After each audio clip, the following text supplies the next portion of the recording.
Saudara sekalian, saya pernah membahas mengenai kata iman dari etimologi bahasa aslinya. Yang pada intinya iman itu penyerahan diri kepada objek yang dipercayai. Di dalam iman termuat kepercayaan antara umat yang percaya dan Allah yang dipercayai.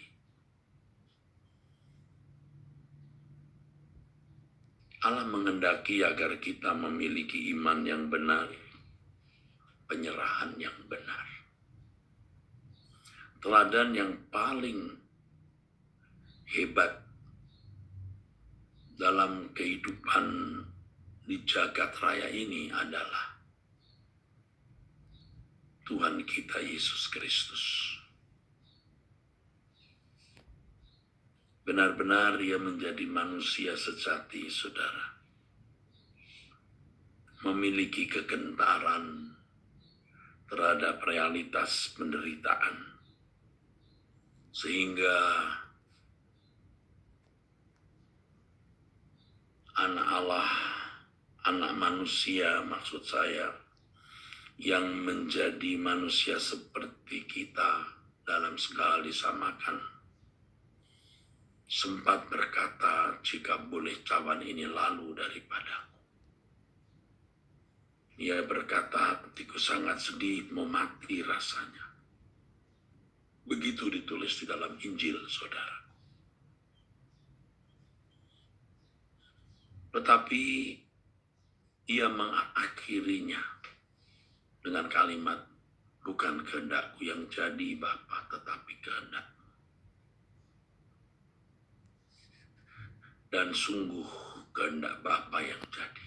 Ia ditangkap, ia diseret di hadapan imam besar, di hadapan Raja Herodes, di hadapan Pontius Pilatus, dan benar-benar dipermalukan. Diseret di sepanjang jalan menuju Bukit Golgota yang dikenal sebagai Dolorosa, dan benar-benar dihina dan dipermalukan. Sampai akhirnya anak manusia yang bernama Yesus dipaku mati di kayu salib. Tapi sebelum meninggal, melepaskan nyawanya, Dia berkata kepada Bapa di surga, ke dalam tangan-Mu kuserahkan nyawaku. Ia tidak marah karena Bapa tidak mengabulkan doanya. Ia tidak bersungut-sungut dan kehilangan kepercayaannya kepada Bapa di surga. Walaupun ia dalam penderitaan yang begitu hebat. Saudara, ini yang menjadi teladan kita. Dalam situasi yang bagaimanapun sulitnya, kita tetap mempercayai Bapa di surga tidak mendatangkan kecelakaan bagi kita. Kita bisa berkata, di dalam tangan-Mu kuserahkan hidupku.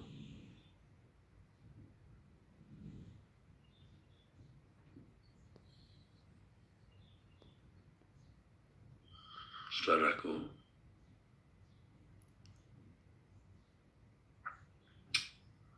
luar biasa. Contoh yang bisa juga dikemukakan sebagai bapak orang percaya itu Abraham. Ia dibuat menunggu 1/4 abad anak kandungnya untuk mewarisi sebagai anak perjanjian. Sebagai anak perjanjian, keturunan yang akan meneruskan hidup dan generasinya. Ishak harus dia korbankan. Jadi seakan-akan di sini, saudaraku, Allah tidak menginginkan kita memiliki sesuatu kecuali Dia. Bapa ingin kita tidak memiliki apa-apa kecuali Dia.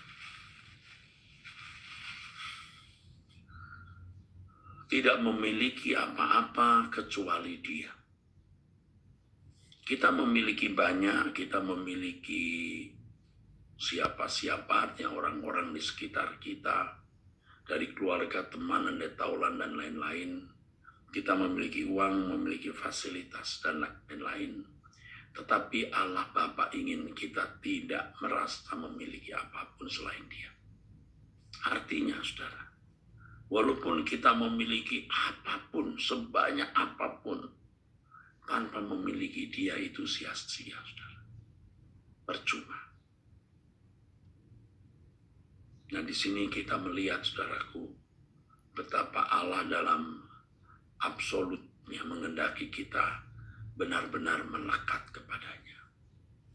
Kalau bagi bangsa Israel, jangan ada padamu Allah lain di hadapanku, artinya memang tidak boleh memiliki dewa-dewa sesembahan dalam bentuk apapun dan siapapun.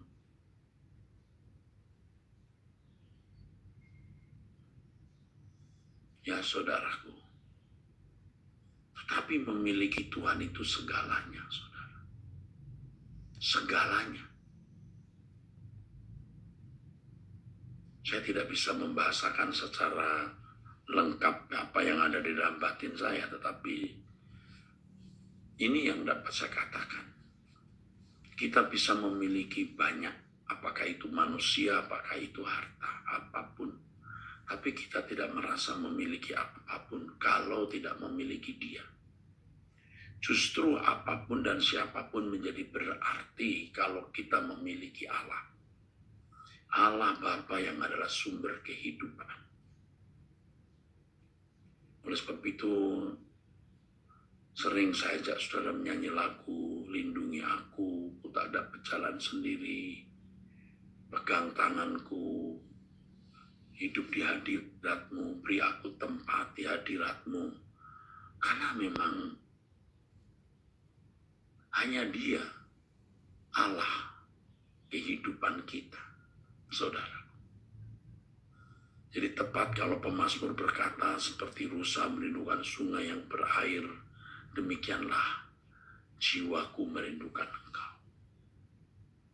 Nah, sekarang kita jujur, kita masih memiliki banyak isak-isak di dalam hidup kita, ya saudara. Kita masih memiliki banyak hal yang kita merasa itu akan membahagiakan kita. Itu akan membuat hidup kita terasa lengkap. Kita harus mengklaim dan merasa itu semua tidak ada artinya tanpa Tuhan. Karenanya apapun yang kita miliki, yang ada pada kita, maksudnya Allah mau ambil, kita berikan. Benar. Kapanpun Tuhan mau ambil, kita berikan, termasuk nyawa kita sendiri. Termasuk nyawa kita sendiri. Kalau kita sakit, kita berobat, tapi tidak usah takut mati. Kalau memang harus meninggal dunia, Tuhan yang mempunyai nyawa kita, please silahkan. Dan ini berlaku bagi kita, bagi keluarga kita, bagi siapa saja, saudara. Dan dengan cara demikian kita baru benar-benar menghormati Tuhan. Seperti pujian yang tadi kita nyanyikan, ku mengasihimu, ku menghormatimu, Engkau satu-satunya harta milik. Betapa bahagianya, saudara, kalau kita bisa sampai pada taraf kekristenan seperti ini. Saya sedang belajar, saya sedang masuk di wilayah itu, dan saya merasa luar biasa. Allah andalan kita. Didorong lagi oleh banyaknya persoalan hidup yang kita alami, hal-hal yang membuat kita sampai speechless, sampai gak bisa ngomong, aduh kok berat benar beban ini, kok bisa begini keadaan. Itu membuat kita semakin menyerah kepada Allah, semakin pasrah, dan kita mempercayai Dia saja. Saya tahu saudara pasti banyak persoalan. sampai Anda nggak bisa ngomong, itu speechless, artinya wis nggak bisa ngomong lagi. Tetapi itu adalah situasi di mana kita diajar untuk menyerahkan hidup kita kepada Tuhan. Toh akhirnya kita juga akan meninggal dunia, saudara. Ya, jangan hanya pada waktu mau mati sekarat kita baru mengatakan kuserahkan nyawaku kepadamu. Tapi sebelum itu atau kalau tidak sekarat, kita tidak mengatakan kuserahkan hidupku kepadamu, karena kita memiliki banyak dan kita mau menikmati apa yang ada pada kita. Kita tidak bisa menikmati apapun dan siapapun tanpa memiliki Allah dan menikmati Allah. Dengan memiliki Allah dan menikmati Dia, saudara, kita bisa merasakan kebahagiaan yang sejati di dalam Tuhan. Ya, dengan bisa memiliki Dia dan dimiliki Allah, kita bisa menikmati Dia. Keluarga, detaulan, kehidupan, apapun jadi indah. Ya, inilah renungan pada pagi hari ini, saudara. Kiranya Tuhan akan menambahkan bagaimana saudara rela melepaskan apapun agar memiliki Tuhan. Ingat ya, bukan berarti kita memberikan uang kita ke gereja atau kepada yayasan sosial. Yang penting di hati kita. Ya. Dan yang belum punya, jangan ngotot mau punya banyak atau tidak. Jangan ngotot mau punya. Apa yang ada pada kita, kita syukuri. Yang penting kita memiliki Allah. Untuk itu mau tidak mau kita harus berkenan kepada Tuhan. Harus hidup suci, hidup dalam kekudusan Allah. Baik Bapak Ibu, saudara-saudaraku, saya ingatkan bahwa pertanyaan-pertanyaan yang Bapak Ibu sampaikan dalam chatting doa pagi maupun lewat media lain itu saya jawab di Anda bertanya, kita menjawab. Abam. Jadi yang menyampaikan pertanyaan saudara bisa melihatnya di Abam. Ya. Mari angkat tanganmu. Bapa, kami serahkan hidup kami di dalam tangan Allah Bapa. Kami mengasihimu, kami menghormatimu, kami mempercayaimu. Terimalah hidup kami ya Allah Bapa. Dan berkat-Mu Engkau curahkan atas kami. Berkat dari Allah Bapa turun atas kami semua dalam nama Tuhan Yesus Kristus. Amin. Sampai jumpa saudara sekalian. Tuhan memberkati saudara. Amin.